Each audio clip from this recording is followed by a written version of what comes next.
Good morning.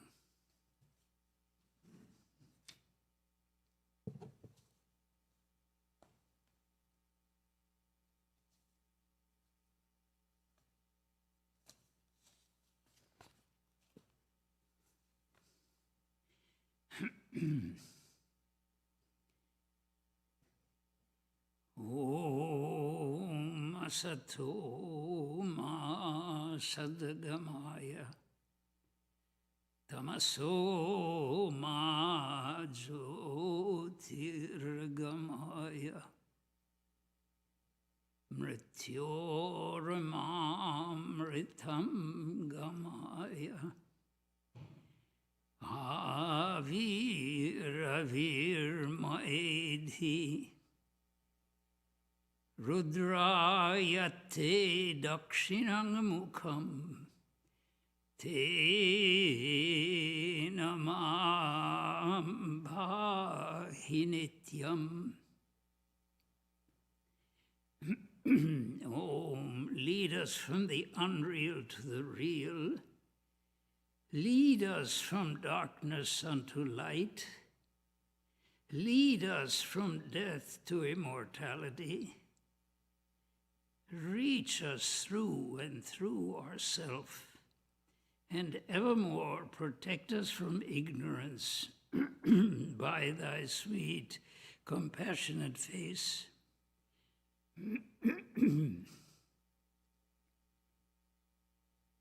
Let us sit quietly a few moments and meditate on the Supreme Spirit in any way we please.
Om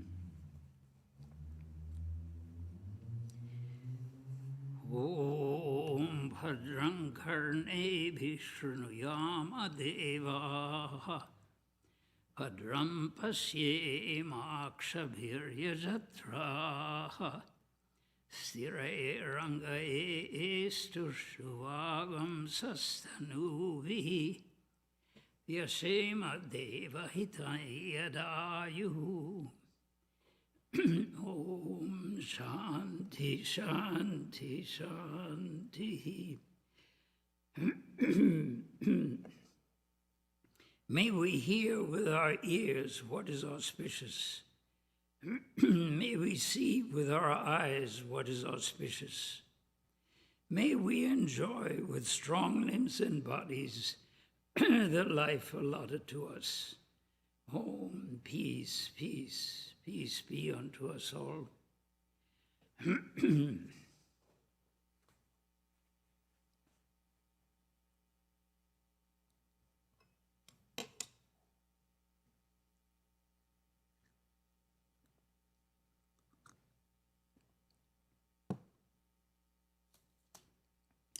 So today we're going to,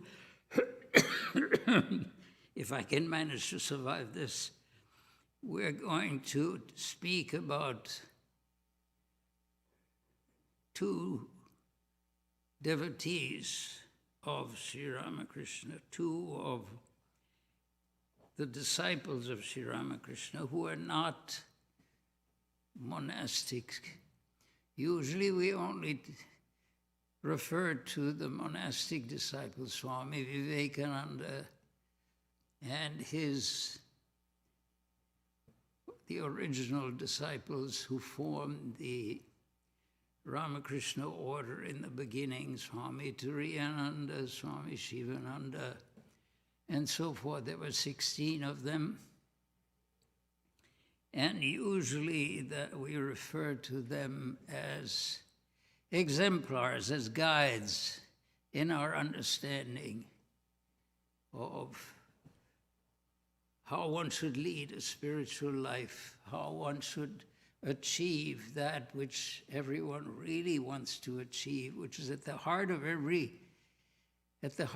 everyone's yearning and hope.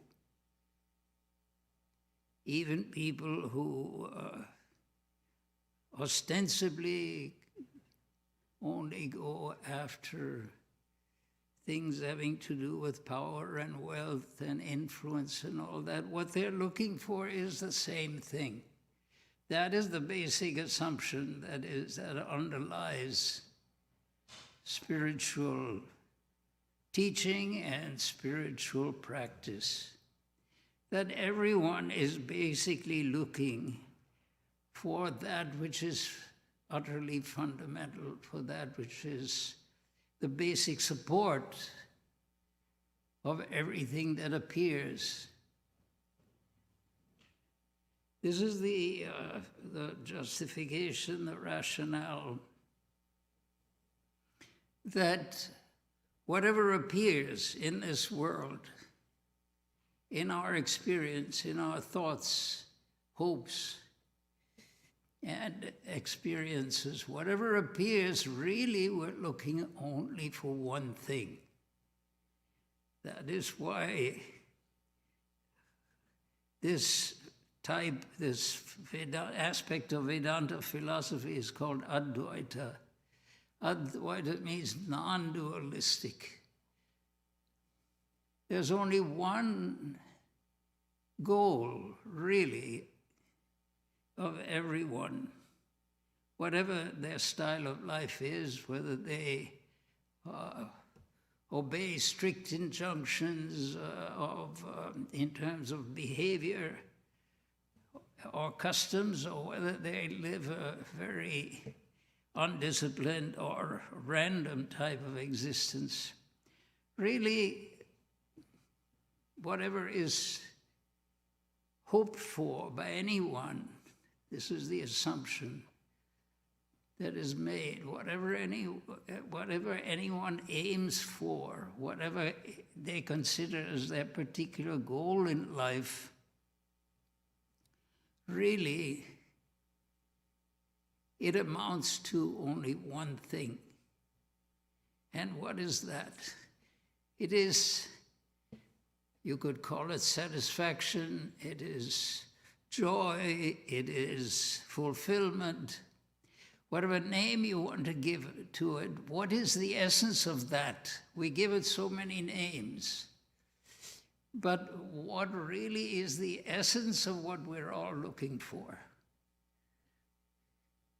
And the essence that we're looking for is what Vedanta describes as this ultimate reality, this ultimate truth, this ultimate level of satisfaction.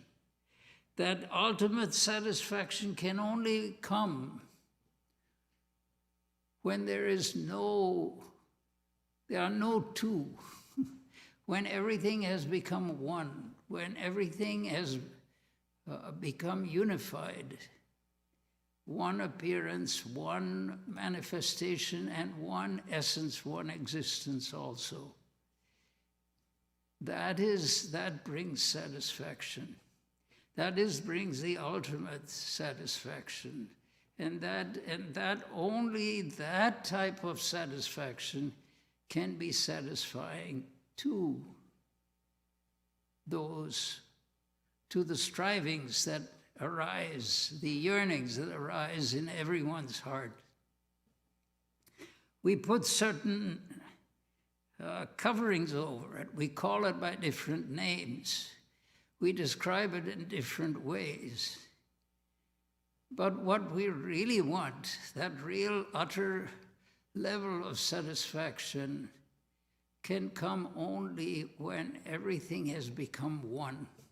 When the many have, the appearance of the many is seen to be a covering over a fundamental reality. And the different names are given to it. Theistic philosophies and religions may call it God, or the Supreme Spirit, or the Buddha nature. What is it that we're trying to reach? And all the various things that we do really are for that one purpose, to realize the underlying essence, the truth, whatever name you give it. Now, that assumes that there is such a thing. And a priori, we don't know whether there really is such a thing or not. Because we come into this world at a certain time, and we develop in a certain way. What happened before that? What happened in generations before that? What happened to where did all this come from? Where did all this originate? We find ourselves in a world that we don't understand, and slowly we become habituated to it. And our lifelong effort is to understand more and more, to realize more and more. And this is expressed in different ways by different philosophies and different religions. But one of the basic statements that is from the ancient Vedas, from the ancient Vedantic thought systems, is that truth is one. There is really only one truth. There's only one reality. Ekam Sat, truth, that which exists. Sat means existence, that which exists is one. There's one basic essence that is existence, or that is existing, or that is the essence of whatever exists.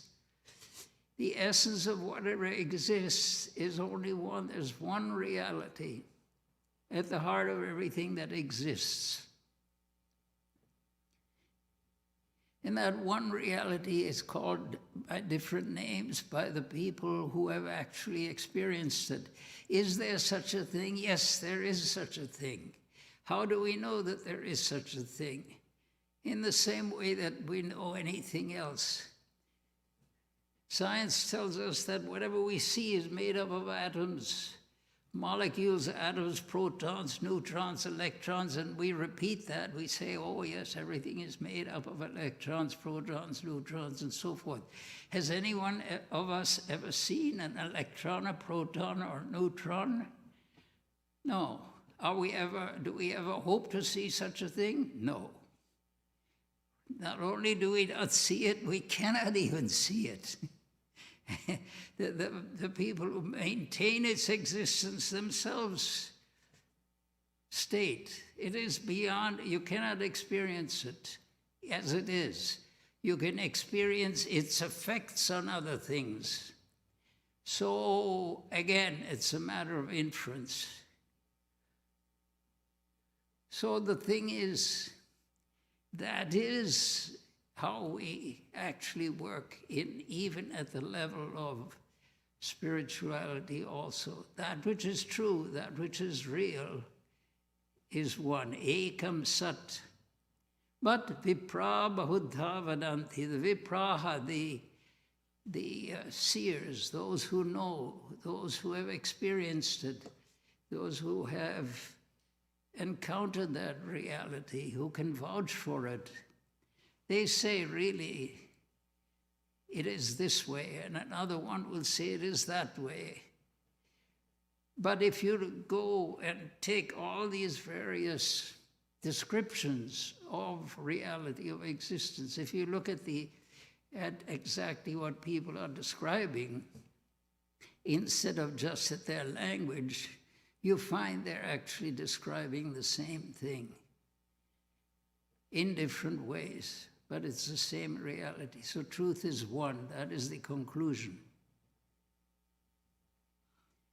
And so when we look at people's lives, we have to realize that each person is manifesting what he or she thinks is true and essential and important and fundamental, trying to embody that, trying to achieve that in his or her own way.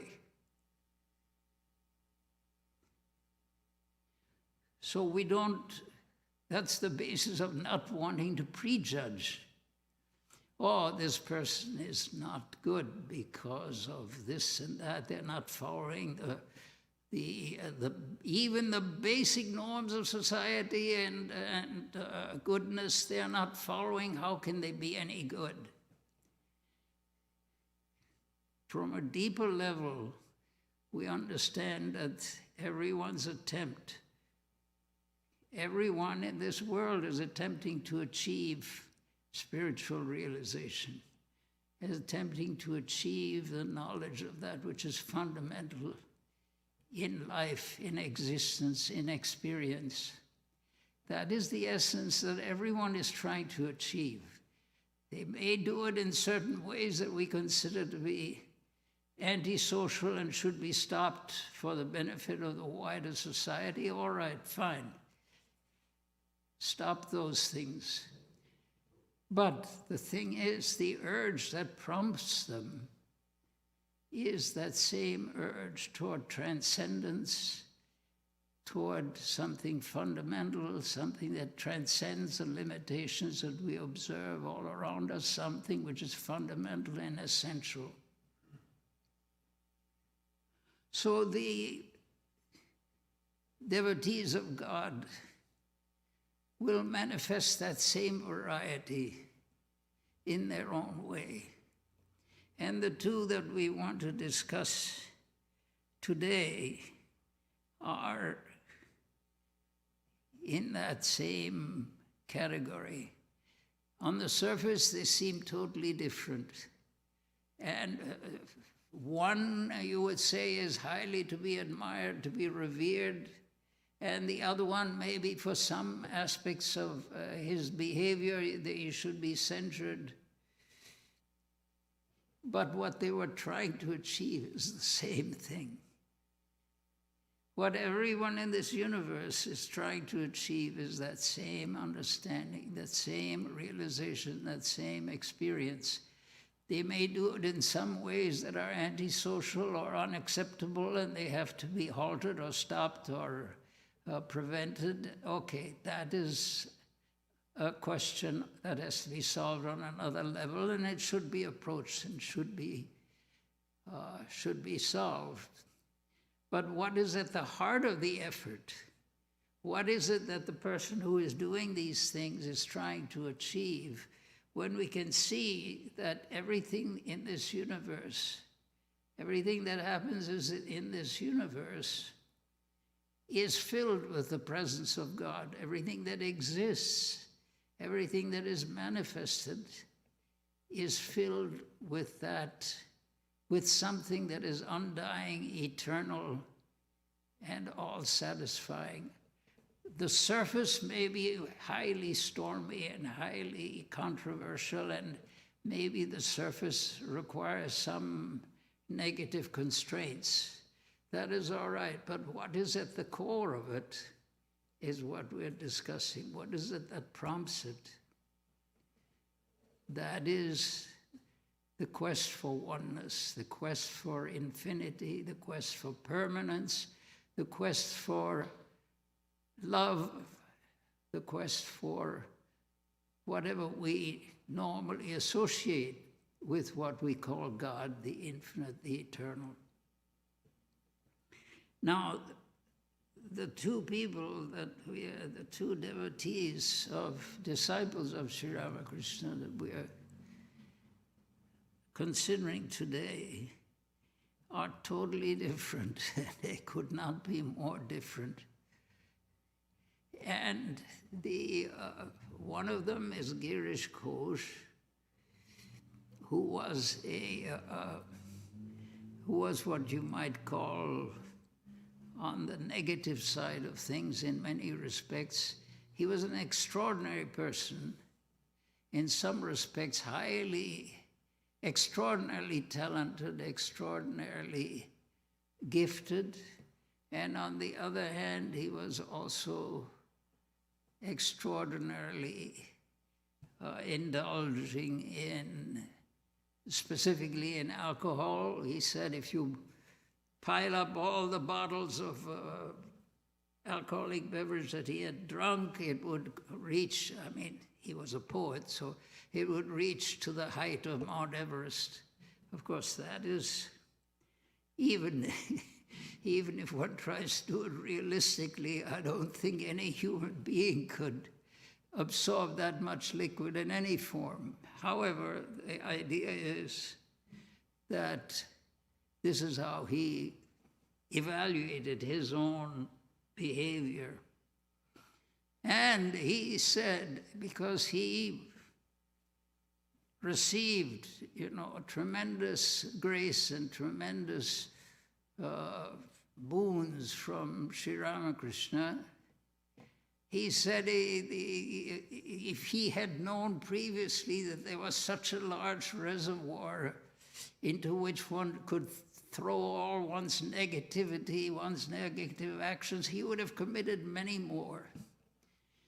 So, of course, he was being humorous in that sense, but the idea was that he felt that there was a limitless place where all negativity could be deposited so that one remains filled with the positive alone. And the other person is Gopaler Ma, and she was far beyond, far advanced in terms of her utter dedication to spiritual practices, to the repetition of the name of God, to prayer and meditation and all the austerities that are generally practiced by people who have a very serious commitment to actually live the spiritual life.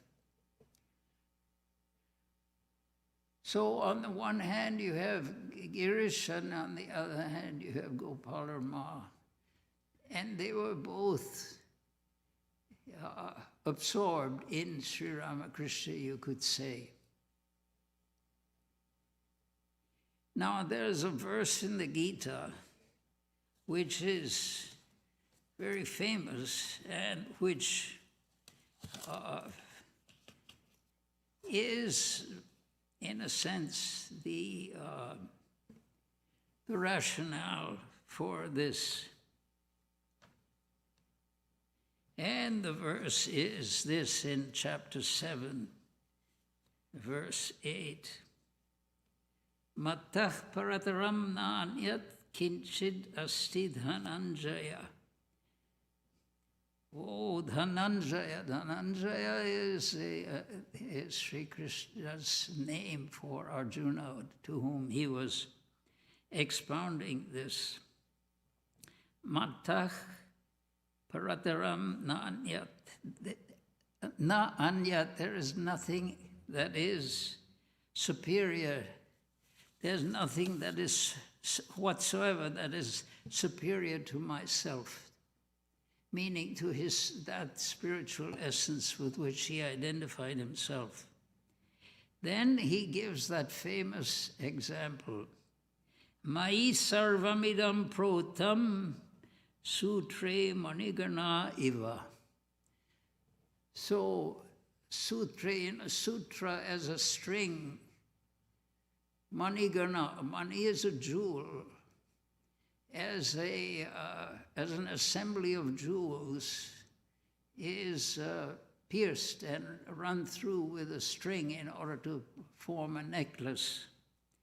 In that way, everything is strung on me. There is nothing else whatsoever higher than myself. All this is strung on me like pearls on a string. And this, the message from all of this is that which you're trying to achieve, that which you're struggling so hard to achieve, that which these two great saints that we're talking about today achieved, all that is already true. You're killing that which is already dead. This is everything. The spiritual practices that we do not make us imbued with a divine presence. The spiritual practices we do enable us to understand that we're already totally imbued with the divine presence. We're already fully filled with God. We're already surrounded by the infinite and the eternal alone. That is our present condition. The only problem is we don't realize it. So all these spiritual practices, these austerities that we do, and these struggles that we go through in order to achieve this, are only to remove that illusion that seems to persist in our understanding that this is not true. So when we do our spiritual practice, it is not to achieve something. Although we say, yes, I want to achieve this, I want to be able to concentrate, I want to be able to sit, I want to be able to see things in a spiritual light. These are the things we want to achieve. But according to Vedanta, this is already true. The thing is, we don't realize it. So what has to change is our understanding, our perception. So when we say that someone is very good or is very very holy or very expert at spiritual practices, at meditation, has achieved great results in meditation or in any of the yogas, has become a perfect karma yogi. That what actually has happened is he has come closer to what is his own or her own true nature.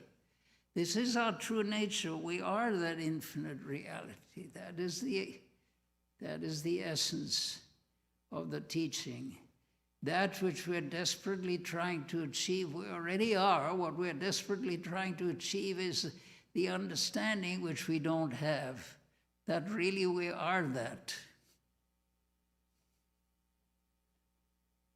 If we keep quiet, that is why in meditation one sits in silence. When all the external vibrations and external actions and reactions are quieted, we become slowly aware of what is already present, what is already there, what is already true. It isn't that we achieve that. That is ever with us. That is infinite and eternal. And if we don't learn it this time, we'll have to come back here again and try once more somehow until we finish, until we accomplish this. We're not released from this. We'll have to go through this again and again until we understand it. So these two great souls that we are talking about, each was doing, they were on opposite sides of that, opposite extremes of that struggle which everyone undertakes in order to achieve that understanding of our true nature, what we already are. Girish Ghosh was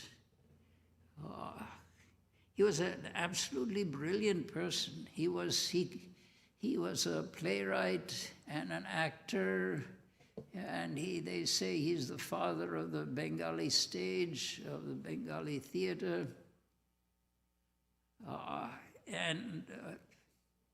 He achieved, apparently I don't know Bengali, so I cannot judge on any of these things, but it is said he achieved enormous development of the Bengali theater and the language that was used, the techniques that were employed were considered to be really significant in his day. And Gopaler Ma was exactly the opposite. She had been widowed when she was extremely young, just married very briefly, but in the customs of those days, her life was to be spent from then on in prayer, meditation, spiritual practices. This is what she did. From morning to night.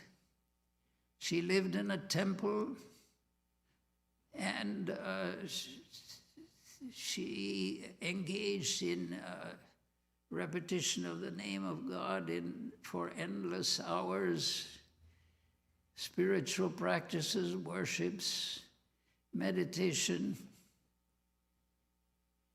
And she heard about Sri Ramakrishna and came to see him, and had actually a vision of him as the child Gopala. Gopala, that's what she was called, Gopaler Ma.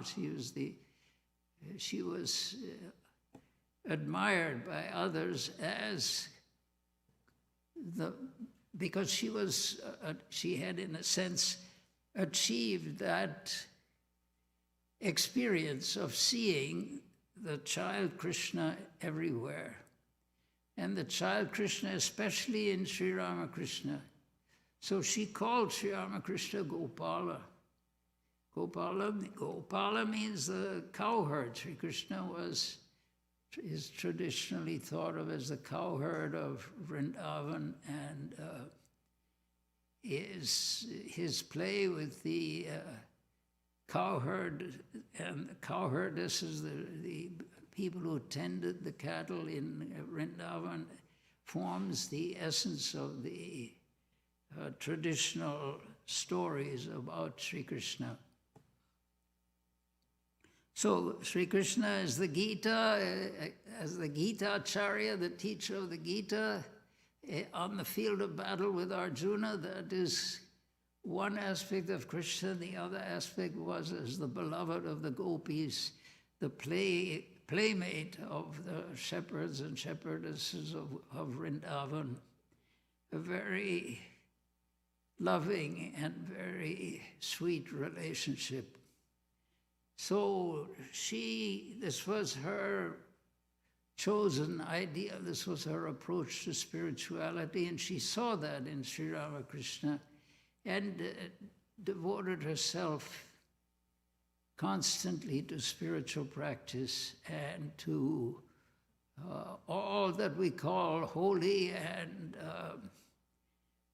transcendent. And Girish Ghosh was on the exact opposite side.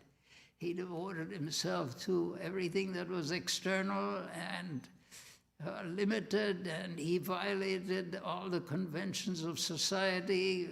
He was a rebel in so many different ways. But they all found in Sri Ramakrishna, each one saw in him the ideal that he or she was striving for.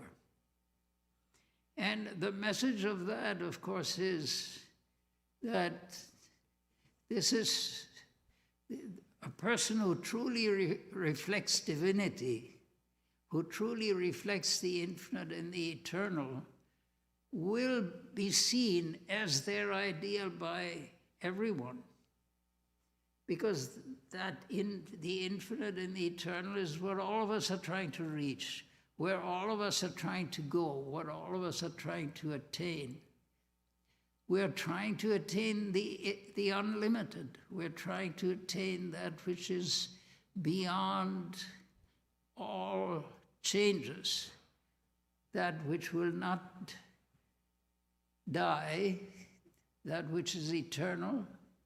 And if it will not die, that means it didn't come into existence either. We're trying to, of course, each one is approaching it in their own way. But when we approach these particular individuals were approaching it, each in a totally different manner, but they were approaching the same reality. And the message of that is that is where we are. That is that whatever anyone is looking for, these are all different aspects of the same thing. There is only one reality that is being approached in so many different ways.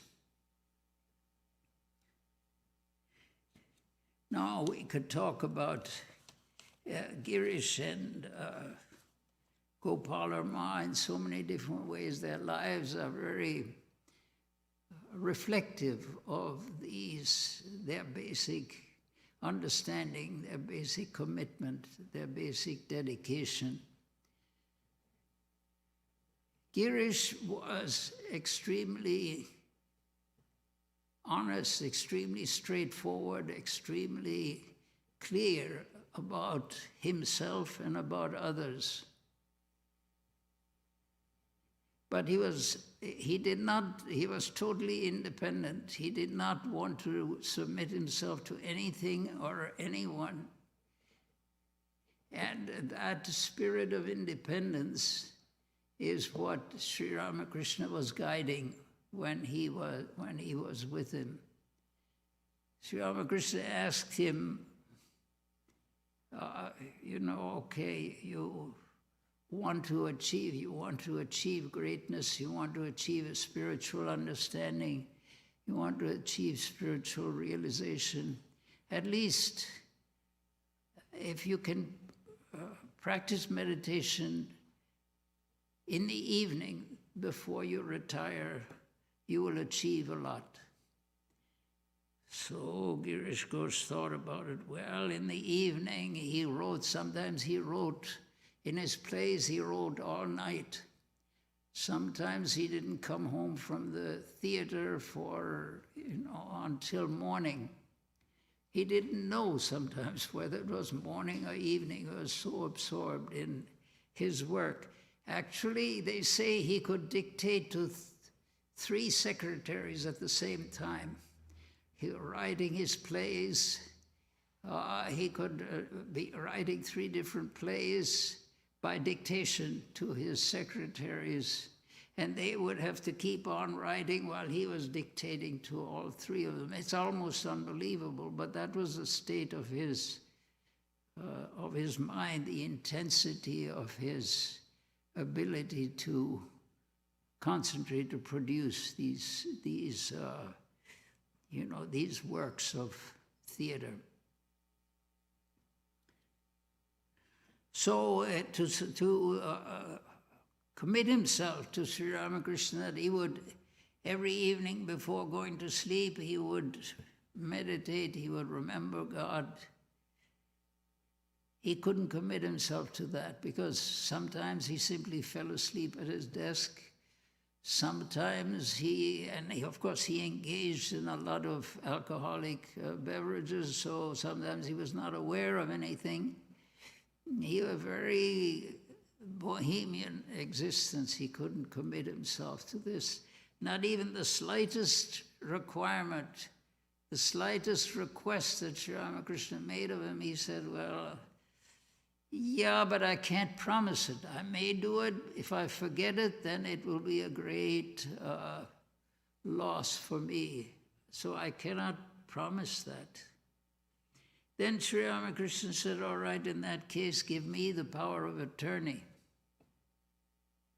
Which means that he didn't have to worry about anything. Sri Ramakrishna was going to take his responsibility and do for him what was necessary for him to achieve the goal that he wanted to reach. And Girish was greatly relieved. At least I've thrown my burden away on him. He is an enormous ocean of spiritual power. I now feel that I've achieved my end. Okay, so he thought everything had been accomplished.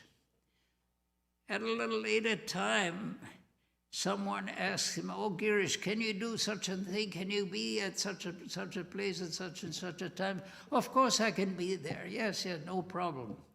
Sri Ramakrishna heard it and said, now, wait a minute. You've given me the power of attorney. How can you say, certainly I will do this? If I have your power of attorney, that means that you have to say, if the Lord wills, if God wills, I shall accomplish this. In other words, he had given away all his limitations.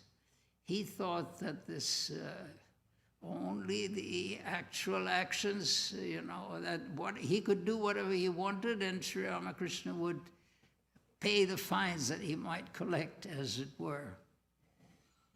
But actually he found he had entrapped himself into a contract that was much more severe than what normally would have been expected of him.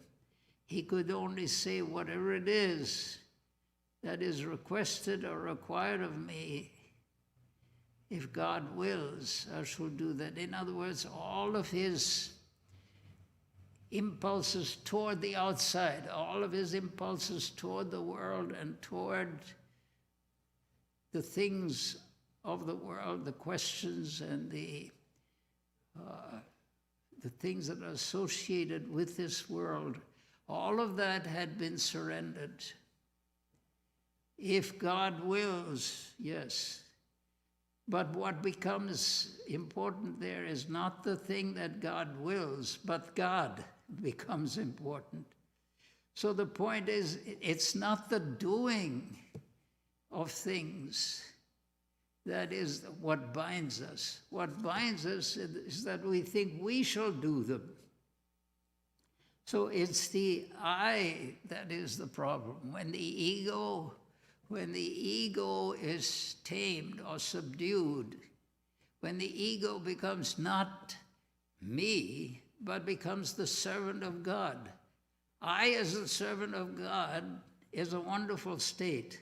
I as the doer is what gets us into problems.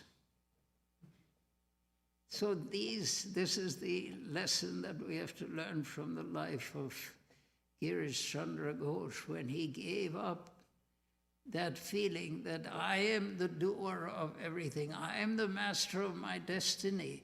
It is totally unrealistic. What are you the master of? If there's a storm brewing, you can't even keep the lights on. Somehow the storm knocks out the power poles and all that. You're totally subjected to. You don't have the power really to do anything. Actually, we have only one power, and that is the power to be. There are three powers generally recognized in these, when one considers these questions. One is the power to do, and that is what Girish was extremely good at. He could do things with expert ability. The power to do. Higher than the power to do is the power to refrain from doing. If the horses are unconstrained, they'll go at a gallop, and it's wonderful. They have tremendous power, and the chariot will move at a tremendous pace. But it can also turn over, and in other words, thought is not there. Only impulse is there. But a higher power than the power to simply let the horses go is the power to refrain the horses, to guide them properly so that they go the way they should go, rather than a wild ride somewhere that ends in a disaster. But there is a third power, and that is the power to be. So the power to do, the power to refrain from doing, and the power to be. And that is considered to be the highest power. To realize, the power to realize that which is, the power to realize that the eternal, the infinite, the goal, the essence, the heart of everything that we're trying to become, the essence of everything that we perceive, to be absorbed in that, to be immersed in that. In other words, the ego then totally is eliminated, and only that which is controls.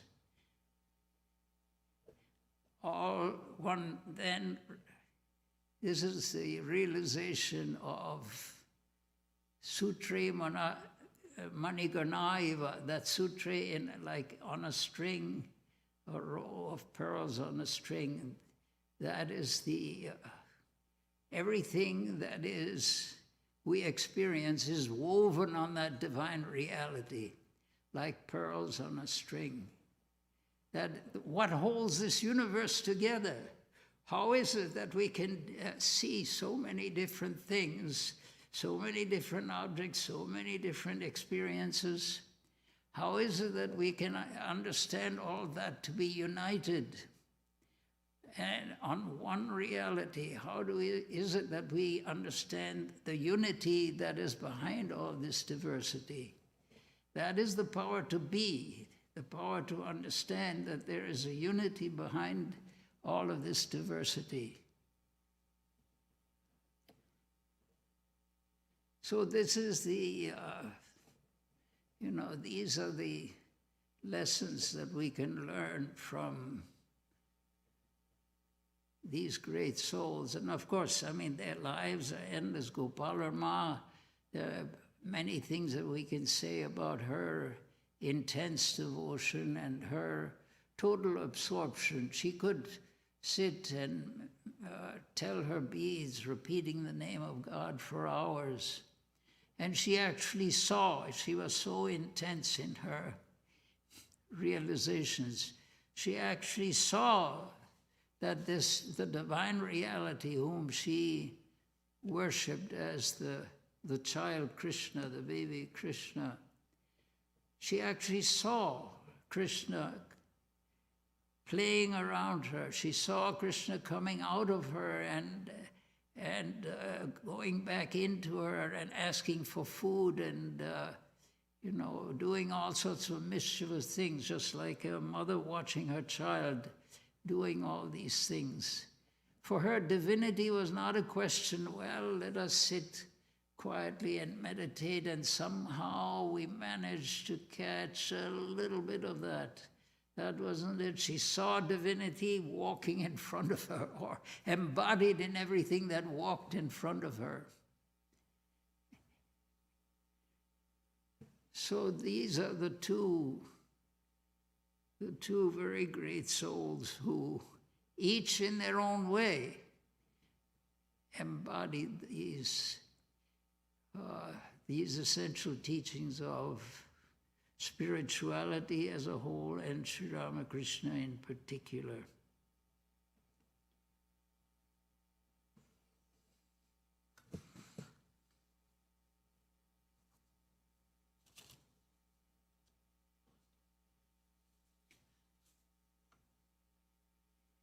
There will be no lecture next Sunday because of a special program on Saturday. And that special program, I leave you guessing what it is until I read the next 3 paragraphs. There will be no online class on the foundational texts of Indian philosophy this evening because Swami Vedananda is out of town. On Wednesday evenings, we have Vespers with meditation at 7:30 p.m. in this auditorium. There will be no Friday evening class on Friday, September 30th because of Saturday's special program. The class will resume on October 7th. And then the special announcement, worship will be offered to the Divine Mother, Durga, next Saturday, October 1st at 10 o'clock in the morning. The program will include meditation, chanting, devotional singing, readings on the Divine Mother, flower offerings by devotees, and a prasad luncheon. Child care will be provided. Hooray! We're slowly getting beyond the coronavirus period of our existence, and hopefully this will continue, providing the virus in its graciousness decides to stay away.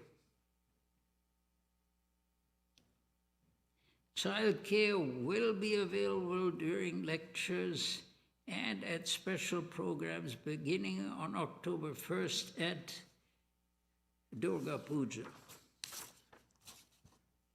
The bookshop is now open on Sundays after the lecture until 4 p.m., as well as on Saturdays from 1 to 4 p.m. Now, here's a little but. Due to limited space in the bookshop, we have some additional guidelines. Only 4 persons will be allowed in the bookshop at one time, and no children will be allowed for now.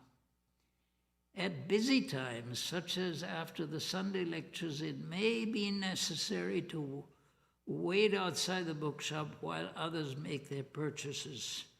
Thank you for your understanding.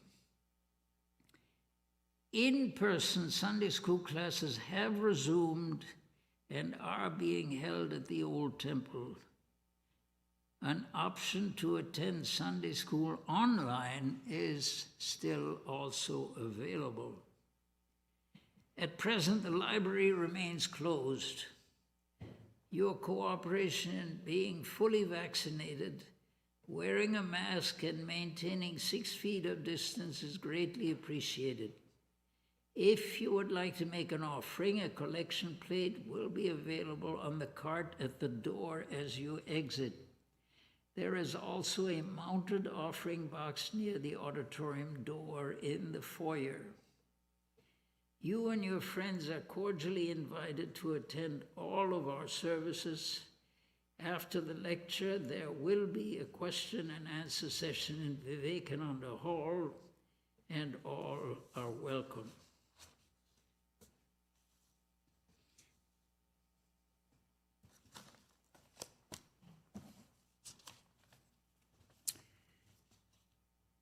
Om Yau Shanti, Antariksham Shanti, Prithivi Shanti, Apo Shanti, Rosharaya Shanti, Vanaspataya Shanti, Vishve Deva Shanti, Brahma Shanti, Sarvam Shanti, Shantireva Shanti, Sama Shantiredhi. Om Shanti, Shanti, Shanti. Om, peace is in heaven, peace is in the sky, on the earth, and in the waters. The herbs, the plants, and the trees are full of peace. The gods are peaceful. Everything in the universe is pervaded by peace. May that infinite, universal peace enter our soul and being. Om, peace, peace, peace be unto us all.